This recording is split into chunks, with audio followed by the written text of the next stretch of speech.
उसके बाद okay, so last class में क्वेश्चन नंबर 7 तक हुआ था।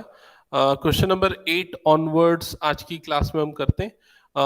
45 मिनट्स की क्लास रहेगी आज, ठीक है। उसके बाद तुम्हारे डाउट्स मैं ले लूंगा। Okay okay, so question number 8 है, 3 coins are tossed once, find the probability of getting.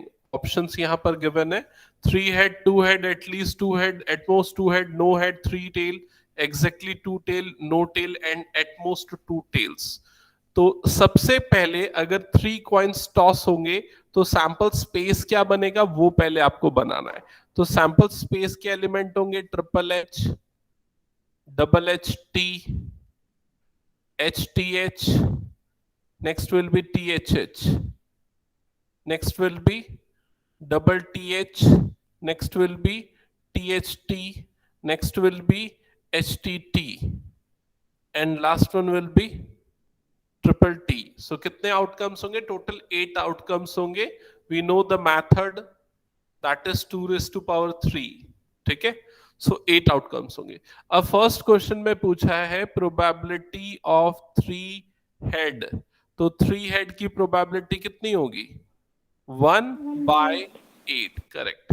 Probability of 2 head, तो बताओ क्या प्रोबेबिलिटी होगी 2 हेड की? 2 हेड 3 कितने? by 8. करेक्ट, 3/8। तो 3 ऐसे केसेस आ रहे हैं, तो आंसर होगा 3/8। अच्छा, अब ज्यादातर बच्चे यहां पर गलती करते हैं। प्रोबेबिलिटी ऑफ एटलीस्ट 2 हेड, इसका मतलब क्या होता है? एटलीस्ट 2 हेड का मतलब आप प्रोबेबिलिटी ऑफ 2 हेड लोगे और प्लस प्रोबेबिलिटी ऑफ 3 हेड लोगे। तो 3 हेड और 2 हेड दोनों की प्रोबेबिलिटी का सम, या फिर आप उन काउंट्स को ले लो जिसमें 3 हेड और 2 हेड आ रहे हैं। तो टोटल कितने केस होंगे? 8 पॉसिबल केसेस होंगे, सॉरी 4 पॉसिबल केसेस होंगे। सो आपका आंसर क्या आ जाएगा? 4/8, that is equal to 1/2। Next लिखा है, हाँ कुछ डाउट किसी को तो पूछ लो। एटमोस्ट 2 हेड, तो प्रोबेबिलिटी ऑफ एटमोस्ट 2 हेड, इसका मतलब ज्यादा से ज्यादा 2 हेड होने चाहिए। तो आप प्रोबेबिलिटी ऑफ 0 हेड लोगे plus, sorry, probability of 0 head plus probability of 1 head plus probability of 2 head, at most 2 head की प्रोबेबिलिटी, और इसके अकॉर्डिंग आप कैलकुलेट कर लो 0 1 2, मतलब कि आंसर आ जाएगा 7/8, करेक्ट।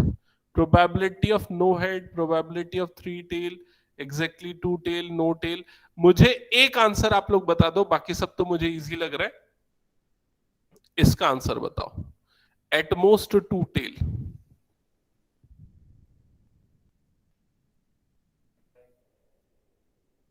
ओके, जो बच्चे ऑनलाइन है उनकी तरफ से आंसर, एटमोस्ट 2 टेल की probability 7 by 8. Yes, correct. So at most 2 tail में आप क्या लोगे? 0 टेल से 2 टेल तक के सारे एलिमेंट्स को आप काउंट करोगे, दैट इज 7/8। ओके, हो गया ये। नेक्स्ट क्वेश्चन पे मूव करते हैं, क्वेश्चन नंबर 9। क्वेश्चन नंबर 9 है, if 2/11 is the probability of an event, what is the probability of event not A? मतलब कि प्रोबेबिलिटी ऑफ ए आपको गिवन है 2/11 और पूछ रहा है प्रोबेबिलिटी ऑफ नॉट ए क्या होगा, ठीक है। तो पिछली क्लास में मैंने प्रोबेबिलिटीज की, एक्सोमेट्रिक अप्रोच की प्रॉपर्टीज बताई थी। Probability of A plus probability of not A is equal to क्या होता है? 1। So you will get probability of not A is equal to 1 minus 2/11, that will be equals to 9/11। समझ में आ गया ये? इरेज कर दो। Yes, sir. नेक्स्ट क्वेश्चन पे आते हैं, क्वेश्चन नंबर 10। क्वेश्चन नंबर 10 है, a letter is chosen at random from the word assassination, find the probability that letter is a vowel. तो पहले assassination, इस वर्ड में कितने लेटर्स है, टोटल लेटर्स कितने, उनका काउंट बताओ। 13 है। कितने वॉवल्स है और कितने कॉन्सोनेंट्स है वो भी बताओ। 1 2 3 4 5 6, 6 वॉवल्स एंड 7 कॉन्सोनेंट्स। ठीक है, यस। तो if a letter is chosen at random, probability of being vowel is 6 by 13. Probability of being consonant will be 7 by 13. That's it, खत्म। Question number 11। क्वेश्चन नंबर 11, मैं fast चलूंगा, अगर आप लोगों को लगेगा तो बोल देना, मैं बैक चले जाऊंगा, ठीक है। In a lottery a person chooses 6 different natural number at random from 1 to 20। तो 1 to 20 तक के नंबर्स है, उसमें से एक पर्सन ने 6 नंबर्स को सेलेक्ट किया है। And if these 6 numbers match with the 6 numbers already fixed by the lottery committee, he wins the prize. What is the probability of winning the prize in the game? इसमें लिखा है order of the numbers is not important. Order of the number, ये तो चलो ठीक है, order वाली बात बाद में करेंगे। पहली चीज आपको ये समझनी है कि 1 से 20 तक के नंबर्स में से 6 का सिलेक्शन हो रहा है। अभी तक 1 का सिलेक्शन होता था वाली बात थी, लेकिन अब ये सिलेक्शन जो आ रहा है ना, इसमें 6 का सिलेक्शन हो रहा है। तो यहां पर हमको परम्यूटेशन और कॉम्बिनेशन अप्लाई करना पड़ेगा। By how many ways we can select 6 number out of 20 numbers available? So for that we will use combination. Why combination only? Because it is saying that order doesn't matter, और जब order matter नहीं करता तब combination use होता है। So by how many ways we can select 6 out of 20? It will be 20C6। समझ में आ रहा है? 26C6 डिफरेंट वे से हम नंबर्स का सिलेक्शन कर सकते हैं। सो ये जो डिफरेंट कॉम्बिनेशंस बैठेंगे, ये हमारे एलिमेंट्स हो जाएंगे सैंपल स्पेस के, एन ऑफ एस हो जाएगा। समझ में आ रहा है ये चीज? ठीक है। अब एन ऑफ ई मतलब कि जिस चीज की प्रोबेबिलिटी निकालनी है, तो किस चीज की प्रोबेबिलिटी निकालनी है कि वो 20 में से 6 नंबर के 6 पूरे अगर मैच हो जाते तो पर्सन को लॉटरी मिल जाएगी। तो 6 में से 6 मैच करने चाहिए। तो इसका जो कॉम्बिनेशन निकलेगा 6C6 निकलेगा, मतलब पूरे 6 के 6 उसमें आने चाहिए, 6C6। तो ये हो जाएगा आपका N of E, number of elements belongs to that event E. अब इसके बाद कॉम्बिनेशंस अगर आपको याद हो, मैंने आपको शॉर्टकट्स वैसे बताए थे और प्रॉपर्टीज भी बताई थी। एक प्रॉपर्टी थी NCN, इसकी वैल्यू क्या होती है? 1 होती है। तो 6C6 की वैल्यू क्या हो जाएगी? 1 हो जाएगी।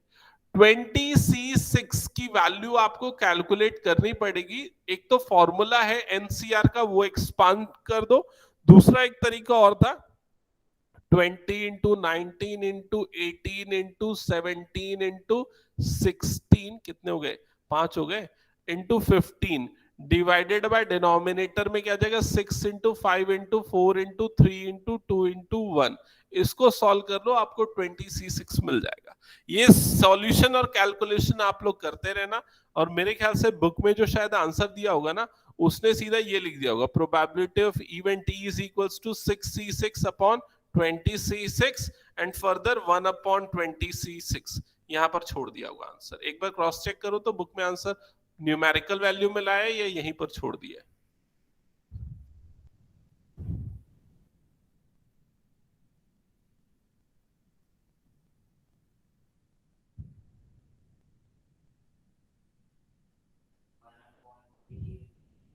लाया क्या वैल्यू उसने? Numerical value. अच्छा ठीक है, तो वो कैलकुलेशन कर लेना। ठीक है, मेथड मैंने बता दिया, कैलकुलेशन के लिए स्पेस छोड़ दो और प्रोसीजर समझ लो। तो अब ये क्वेश्चन नंबर 11 एक ट्रिगर्ड क्वेश्चन था, क्योंकि अब इसमें आपको समझ में आ गया कि कॉम्बिनेशन भी प्रोबेबिलिटी में अप्लाई होने वाला है, और कैसे होने वाला है वो चीज भी आप समझ गए। नेक्स्ट आते हैं क्वेश्चन नंबर 12। ये भी एक ट्रिगर्ड क्वेश्चन है, क्योंकि यहां पर ज्वाइंट प्रोबेबिलिटी यूज होने वाली है। तो ध्यान से देखो क्या लिखा हुआ है। Check whether the probability of A and probability of B are consistently defined, मतलब आपको ये चेक करना है कि probability of A and probability of B are properly defined और नॉट।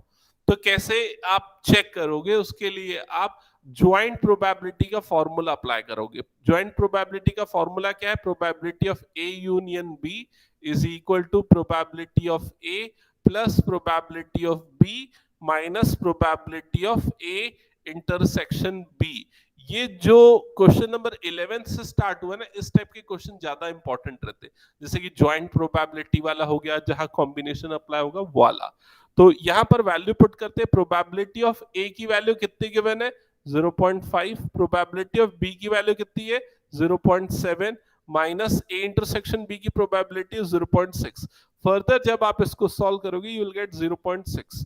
मतलब probability of A union B, ये भी जो आ रहा है ये एक्चुअल में डिफाइंड या जो वैल्यू हो सकती है पॉसिबल वैल्यू है, क्योंकि प्रोबेबिलिटी जो आपको मिल रहा है ना तो वो नेगेटिव है ना ही 1 से बड़ी है, it is in between 0 to 1। So yes, it is a valid और it is consistently defined. Okay, part 1 के लिए बोल रहा है। पार्ट 2 के लिए अगर आपको चेक करना है तो सेम फॉर्मूला अप्लाई करो ज्वाइंट प्रोबेबिलिटी का, जो यहां पर हमने अभी अप्लाई किया, और उसमें वैल्यू पुटअप करो।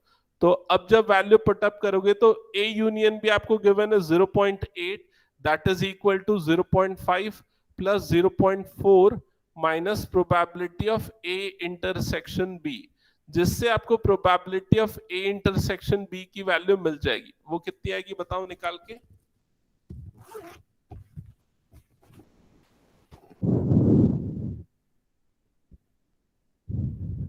0.1. It is also in between 0 to 1.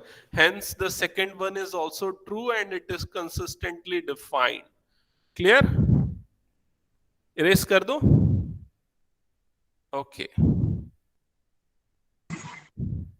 कुछ पूछना है तो पूछो, अदरवाइज हो गया तो मैं इरेज करूं।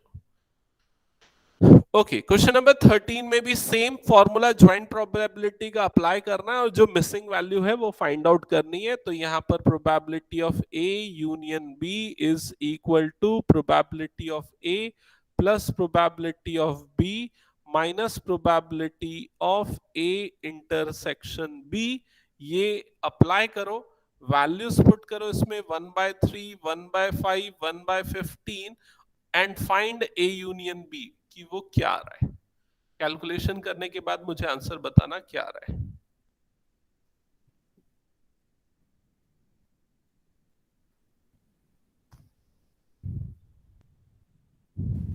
Sir, 7/15. Yes, 7/15 is correct. Just a second. 7/15 further solve करो। हेलो, हाँ बोलो। हाँ है ना? ओके,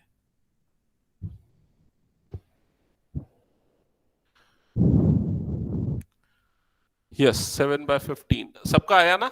सेकंड बताओ, सेकंड का क्या आएगा आंसर?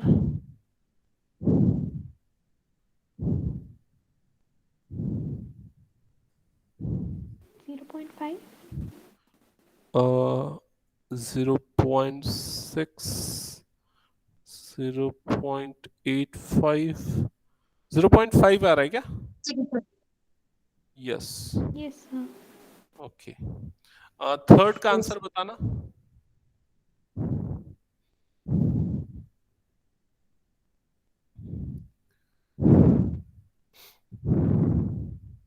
Sir, 0.15. Yes correct, 0.15। ठीक है, ओके। तो ज्वाइंट प्रोबेबिलिटी का क्वेश्चन इंपॉर्टेंट है, पूछा जा सकता है। क्वेश्चन नंबर 14 पे आते हैं। 14th पे क्या गिवन है देखो जल्दी से। प्रोबेबिलिटी ऑफ ए गिवन है, प्रोबेबिलिटी ऑफ बी गिवन है, प्रोबेबिलिटी ऑफ ए और बी ये फाइंड आउट करना है। मतलब probability of A union B is equal to question mark. अच्छा, इसमें लिखा क्या है और क्या लिखा है इसमें बताओ? If A and B are mutually exclusive. Mutually exclusive का मतलब क्या होता है? मतलब ए इंटरसेक्शन बी क्या होता है? Final set. इसका मतलब Disjoint set. Probability of A intersection B is equal to 0। तो जब ये 0 होता है तो probability of A union B की वैल्यू क्या हो जाती है? Probability of A Yes, plus, sir. Correct, probability. तो आंसर क्या आएगा? यस, 4/5। क्लियर? सिंपल क्वेश्चन है, Yes. इंपॉर्टेंट क्वेश्चन है, ध्यान रखना। ओके, नेक्स्ट क्वेश्चन पे आते हैं। Again important question, question number 15। इसको थोड़ा सा मैं बाहर निकाल लेता हूँ एक्चुअली इस क्वेश्चन को, क्योंकि दो पार्ट्स है इसमें। तो इस क्वेश्चन में क्या बोल रहा है? If E and F are events such that probability of E is 1/4, probability of F is 1/2, ठीक है, और क्या गिवन है? Probability of E union F intersection F that is equal to 1/8। क्या फाइंड आउट करना है फर्स्ट पार्ट में? Probability of E union F, ठीक है। तो ये तो आप इजीली फाइंड आउट कर लोगे, ज्वाइंट प्रोबेबिलिटी के फॉर्मूले से निकालो और बताओ क्या आ रहा है।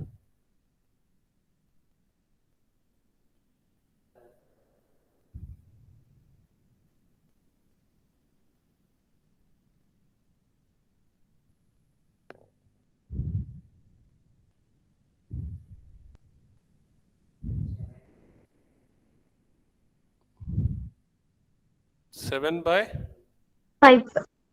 5/8। Yes, sir. Okay good, so ये आ गया। अब सेकेंड पार्ट में क्या निकालने बोल रहा है? Probability of not E and not F। इसका मतलब क्या? इसको मैं दो तरीके से समझाता हूं, दोनों तरीके समझो, क्योंकि यही कंफ्यूज करेंगे। Probability of not E and not F का मतलब होता है probability of E dash, not के लिए डैश, एंड के लिए इंटरसेक्शन, नॉट F के लिए F डैश। समझ में आया? अब डी मॉर्गन्स लॉ सेट्स में हमने पढ़ा था, अगर किसी को याद है तो ठीक है, याद नहीं है तो याद दिलाता हूं मैं, कि क्या होता था जब ऐसा इंटरसेक्शंस, कॉम्प्लीमेंट्स का इंटरसेक्शन है, तो उसको हम क्या लिख सकते थे? यूनियन का होल कॉम्प्लीमेंट। याद आए ये चीज? इंटरसेक्शन यूनियन में बदल जाएगा और ये होल कॉम्प्लीमेंट लग जाएगा। और होल कॉम्प्लीमेंट को कैसे निकालते? 1 minus probability of E union F, इस तरीके से निकाला जा सकता है, ठीक है। तो आप ये रूल या तो याद रख लो, ये रूल अगर भूल जाते हो, सपोज कंफ्यूजन होता है कि कैसा था याद नहीं आ रहा, तो उसके लिए एक और तरीका बताता हूं, वो याद रखो, ठीक है। वो है वेन डायग्राम। वेन डायग्राम अगर आपको समझ में आता है तो आपको कभी कोई दिक्कत नहीं होगी। तो उसके लिए देखो, हमने यहां पर ना एक काम किया, एक सैंपल स्पेस बना दिया, दो सेट्स बना दिए। सपोज ये है आपका सैंपल स्पेस, ये है आपका इवेंट E, ये है आपका इवेंट F, ठीक है। अब इसको समझो, इस वर्ड को समझो, नॉट E का मतलब क्या? नॉट E का मतलब होता है E के बाहर वाला पार्ट। ई के बाहर वाला पार्ट मतलब जो ई के बाहर है उसको हाईलाइट कर दो, तो देखो ये ई वाला रीजन जो है उसको छोड़ के मैंने बाकी सारे रीजन को शेड कर दिया। समझ में आ रहा है ये चीज? तो ये जो अभी मैं येलो कलर से शेड कर रहा हूं, ये एक्चुअल में कौन सा रीजन है? नॉट ई वाला रीजन है, या ई कॉम्प्लीमेंट वाला रीजन है, ठीक है। फिर उसके बाद इसने क्या बोला? And not F. तो पहले नॉट एफ समझते। नॉट एफ वाला रीजन मतलब एफ के बाहर वाला रीजन। तो एफ के बाहर वाला रीजन को शेड कर दो, ये पूरा एफ के बाहर वाला रीजन है, ये पूरा हमने शेड कर दिया, ठीक है।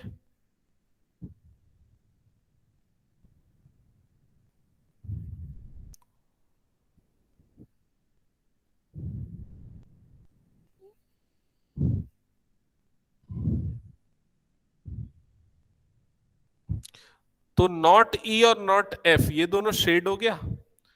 अब बीच में क्या लगा हुआ है? एंड लगा हुआ है। एंड का मतलब क्या होता है? एंड का मतलब इंटरसेक्शन। इसका मतलब नॉट ई और नॉट एफ का कॉमन, इंटरसेक्शन का मतलब कॉमन, तो वो कॉमन रीजन कौन सा है? व्हाइट वाला, ब्लू वाला, येलो वाला या ग्रीन वाला?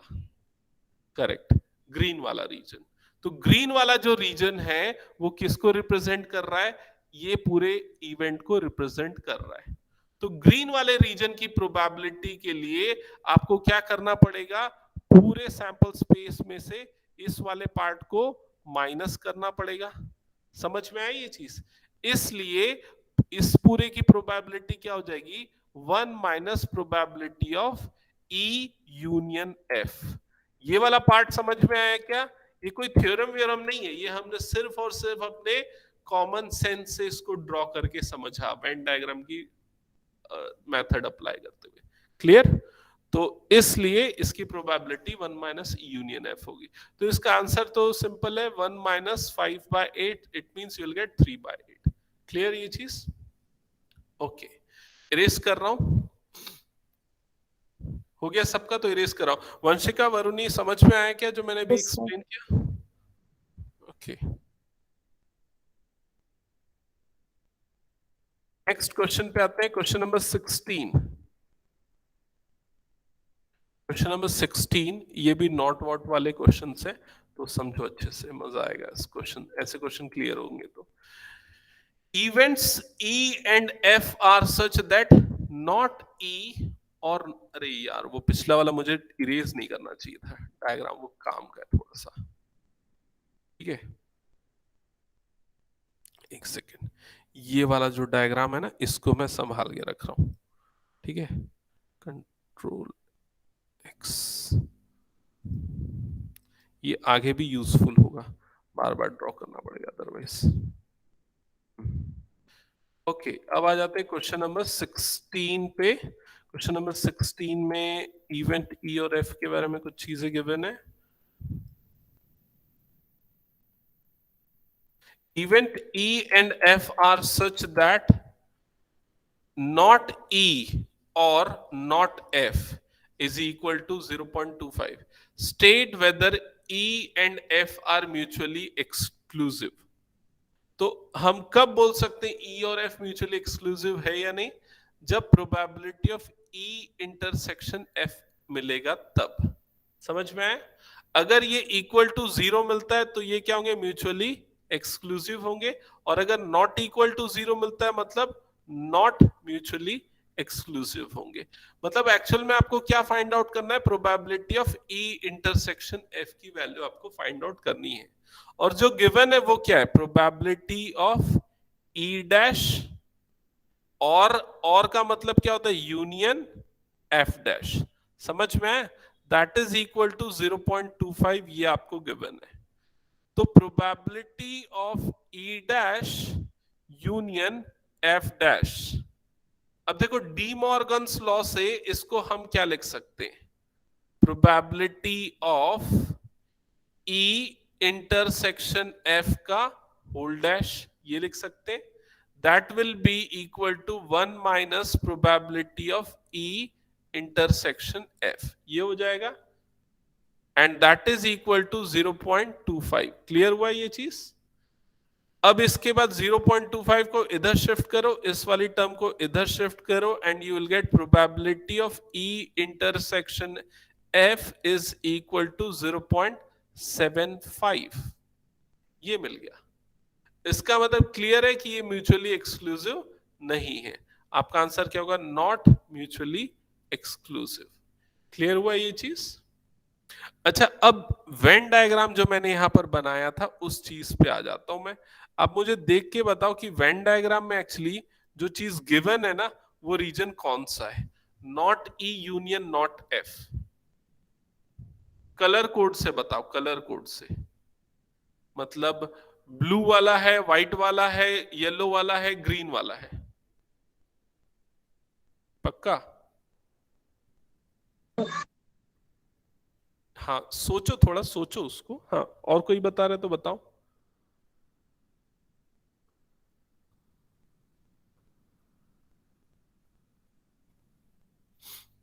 नॉट ई मतलब ई के बाहर वाला पूरा, ई के बाहर वाला पूरा, तो उसको हमने येलो कलर से शेड किया था।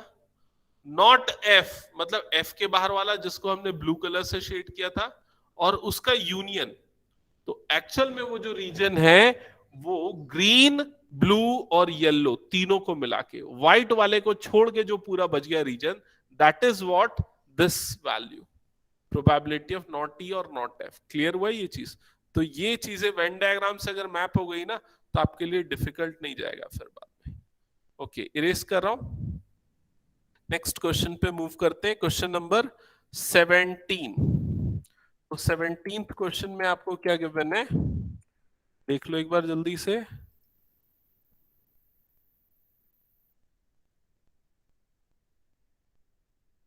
A and B are events such that probability of A is 0.42, probability of B is 0.48, probability of A and B मतलब क्या गिवन है? Yes, A intersection B that is 0.16। तो सबसे पहले निकालना है नॉट ए। जल्दी बताओ नॉट ए क्या होगा? प्रोबेबिलिटी ऑफ ए डैश क्या होगा? अरे इतना सिंपल है, 1 minus probability of A that is 0 point कितना होगा 58। क्लियर? सेकेंड में पूछ रहे हैं नॉट बी, ये कितना हो जाएगा 0.52। 52 यस। फिर पूछ रहा है प्रोबेबिलिटी ऑफ ए और बी मतलब यूनियन बी, ये क्या हो जाएगा probability of A, 0.74 okay, minus probability of A intersection B. Calculate करके बताओ कितना आ रहा है?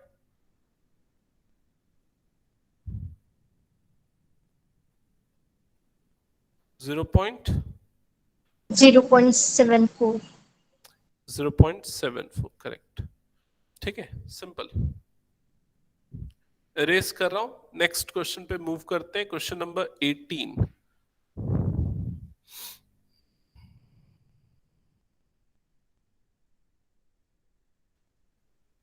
अब ये जो आपको अभी तक ज्वाइंट प्रोबेबिलिटी के क्वेश्चन में सीधी वैल्यू दे दी हुई थी ना, अब ऐसा नहीं है, अब वर्ड प्रॉब्लम है। आपको उससे समझना पड़ेगा कि किस चीज की प्रोबेबिलिटी दी हुई है।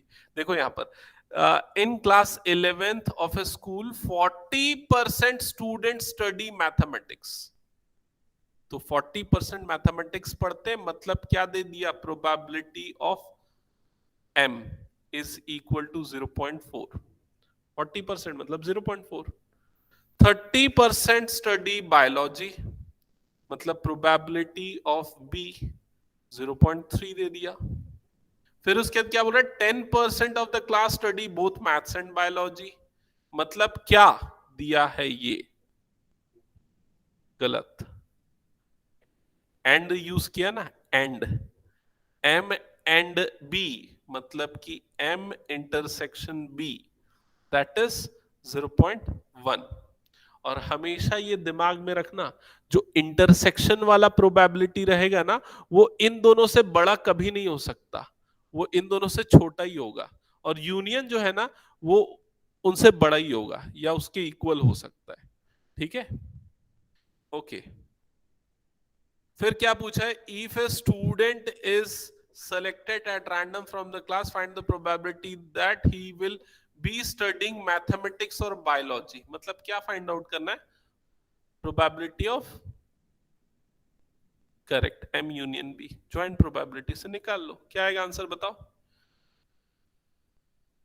0.6 करेक्ट, 0.6। गुड, इरेज कर रहा हूं। नेक्स्ट क्वेश्चन पे मूव करते हैं, क्वेश्चन नंबर 19।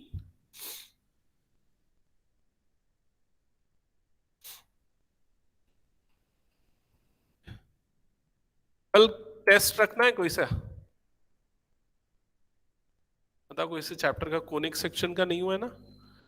एक्चुअली में सर परम्यूटेशन परमिटेशन किसी का प्रॉपरली नहीं हुआ एक्चुअली, क्या हुआ है ना वो टाइम कंस्ट्रेंट हो गया। तो कल 9:13 रख लेते हैं हम लोग परमिटेशंस का टेस्ट। ठीक है, 9:30 to 10:30 परमिटेशंस। ट्राई करो ऑफलाइन आने के लिए, अगर हो सकता है तो वरुणी वंशिका। ठीक है, अदरवाइज ऑनलाइन में क्या होता है ना वो चेक करने में भी मजा नहीं आता है।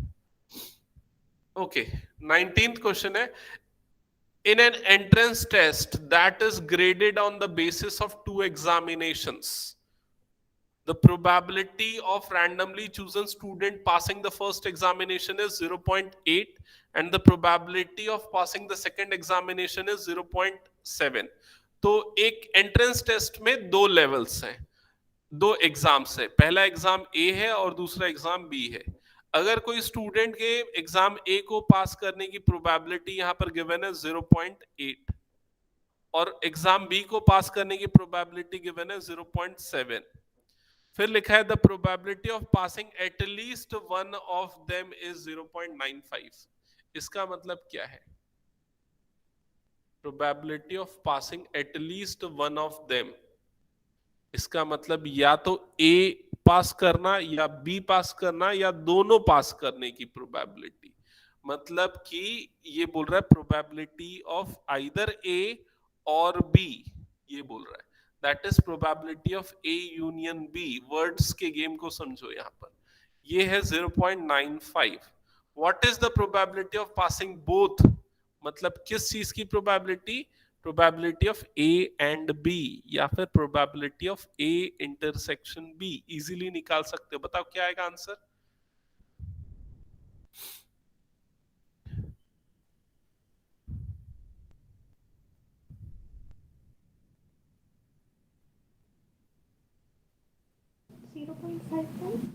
Yes 0.55 correct.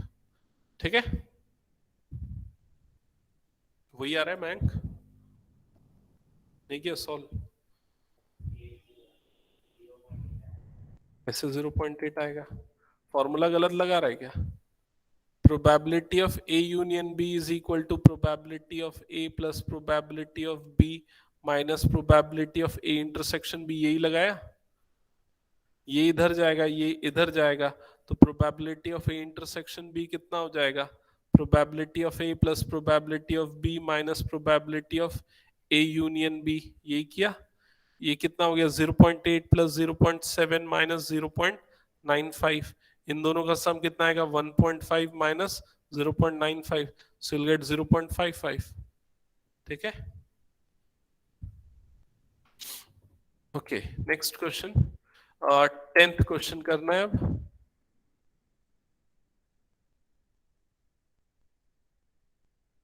क्वेश्चन नंबर 10 है, the probability that a student will pass final examination in both English and Hindi is 0.5। बताओ, पहली लाइन पढ़ के बताओ क्या गिवन है।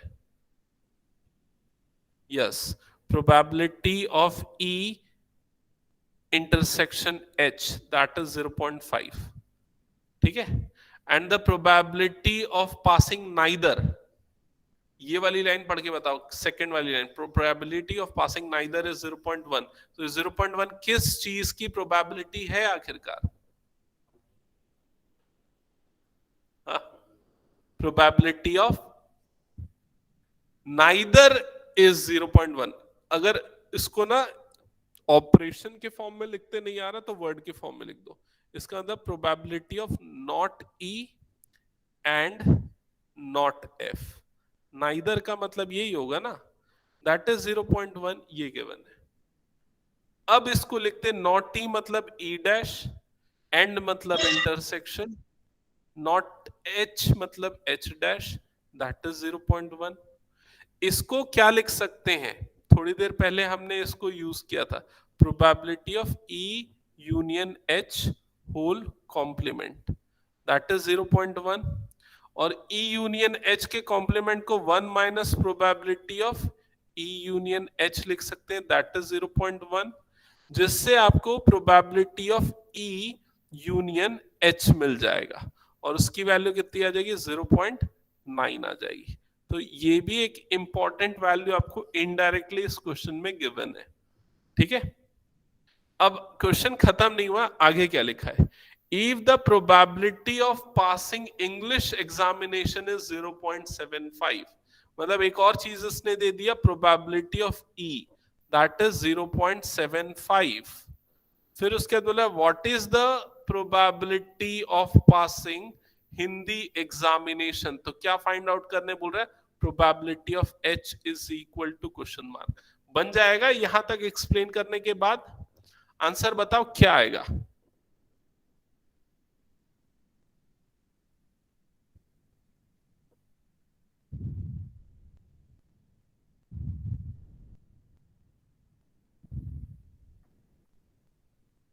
Probability of H.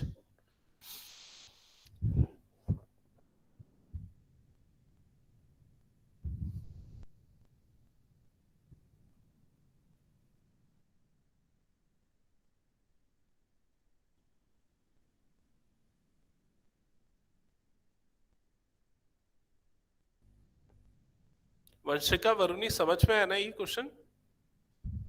Yes, sir.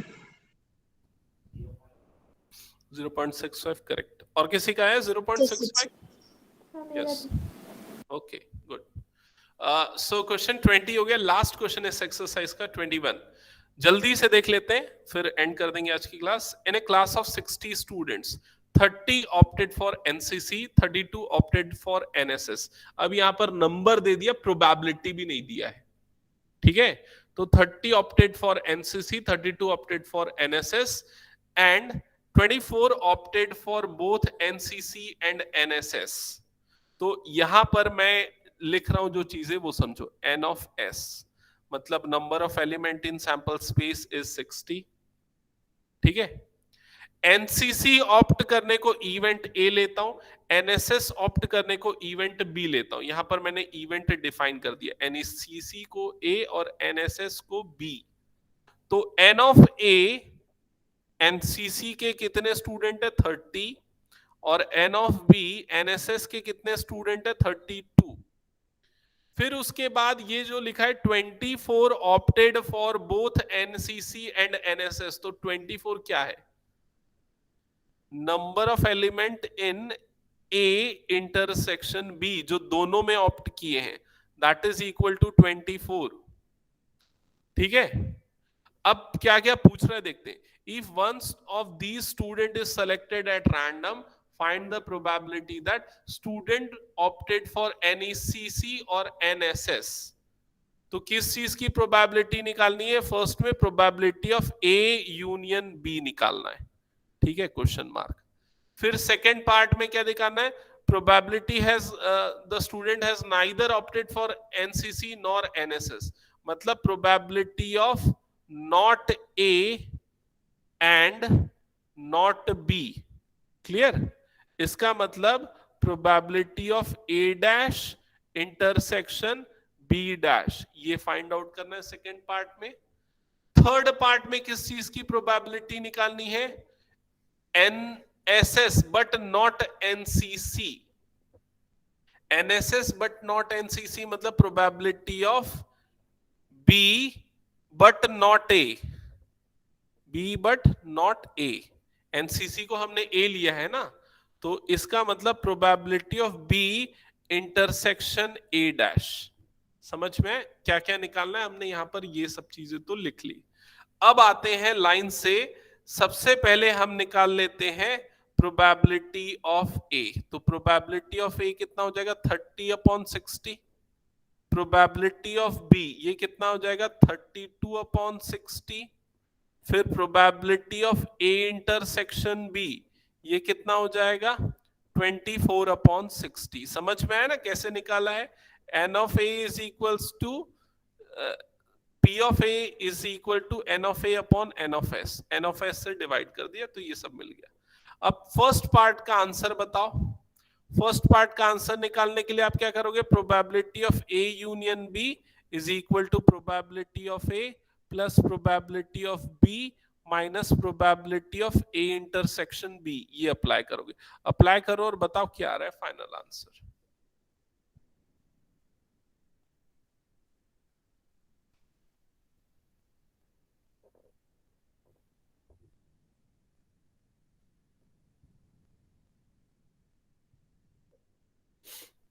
क्या रहा है आंसर? 38/60। बाकी लोगों का भी आ रहा है same? Yes, sir. Okay, second part में आपको जो फाइंड आउट करना है वो है probability of A complement intersection B complement. कैसे निकालेंगे? 1 minus probability of A union B, अभी थोड़ी देर पहले हमने देखा था। That will be equals to 1 minus 38/60। तो आंसर क्या आ जाएगा इसका? 22/60। यही आ रहा है क्या? चेक करो। ओके और थर्ड पार्ट में आपको क्या निकालना है, probability of B intersection A dash. तो ये कैसे निकलेगा बताओ, probability of B intersection A dash. ये थोड़ा सा ट्रिकी है ना, ये मैंने पिछले बार बताया है आप लोगों को। ये एक मिनट ना, मैं ना वेन डायग्राम से बता देता हूं, इससे ज्यादा अच्छे समझ में आ जाएगा।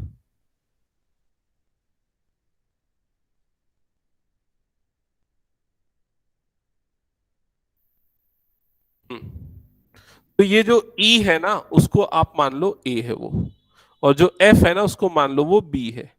अब आप इस वेन डायग्राम को देख के बताओ कि B इंटरसेक्शन A डैश मतलब ये कौन सा रीजन होगा, B के अंदर A के बाहर। कलर देख के बताओ कौन सा कलर। नहीं, ये होगा सिर्फ yellow colour. B intersection A dash मतलब B के अंदर होना चाहिए और A के बाहर होना चाहिए और दोनों में कॉमन। तो B के अंदर और A के बाहर का वाला कॉमन रीजन एक्चुअल में कौन सा है, वो कॉमन रीजन ये वाला है। समझ में आया ये। और इस रीजन को हम और क्या बोल सकते हैं, इस रीजन को हम बोल सकते हैं B माइनस ए बी बोल सकते हैं। समझ में आया। और इस रीजन की प्रोबेबिलिटी कैसे निकलेगी, प्रोबेबिलिटी ऑफ B पूरा निकाल लो और उसमें से माइनस कर दो probability of A intersection B. याद रखो ये बहुत इंपॉर्टेंट रूल है जो मैं एक्सप्लेन कर रहा हूं। प्रोबेबिलिटी ऑफ बी में से ये जो कॉमन वाला पार्ट है, ए इंटरसेक्शन बी वाला जो पार्ट है, देखो ये वाला जो पार्ट है उसको आप बाहर निकाल लो। अभी मैं उसको शेड कर देता हूं, A intersection B, colour change हो रहा है। हाँ, ये वाला जो पार्ट है रेड वाला, this is what A intersection B. So to find B minus A, what you have to do, you have to subtract the element belongs to A intersection B from elements of B. So सीधा probability का difference कर लो। probability of B आपको given है 32/60 minus A intersection B की probability given है 24/60 and you will get क्या मिलेगा आपको यहाँ पर 8/60। समझ में आई ये चीज। अब अगर मान लो इस क्वेश्चन में ये पूछा होता, ध्यान से सुनना और आंसर करना, find the probability that the student opted for NSS only, तो आपका आंसर क्या होता। एनएसएस ओनली का मतलब एनएसएस को आपने क्या लिया है, बी लिया है, मतलब प्रोबेबिलिटी ऑफ बी ओनली, तो क्या होता आपका आंसर, तब भी यही होता answer. Probability of B only का मतलब क्या है, probability of B but not A, यही हुआ ना इसका मतलब, उसका मतलब वही होगा आंसर। तो घुमा फिरा के पूछ सकते हैं, आंसर वही आने वाला है। ठीक है, समझ में आया क्या Vanshika and Varuni. Okay, so I think आज की क्लास हम यहीं पर वाइंड अप करते हैं। हमने ये वाली एक्सरसाइज कंप्लीट कर ली है, नेक्स्ट क्लास में मिसलेनियस हम कवर करेंगे। Thank you.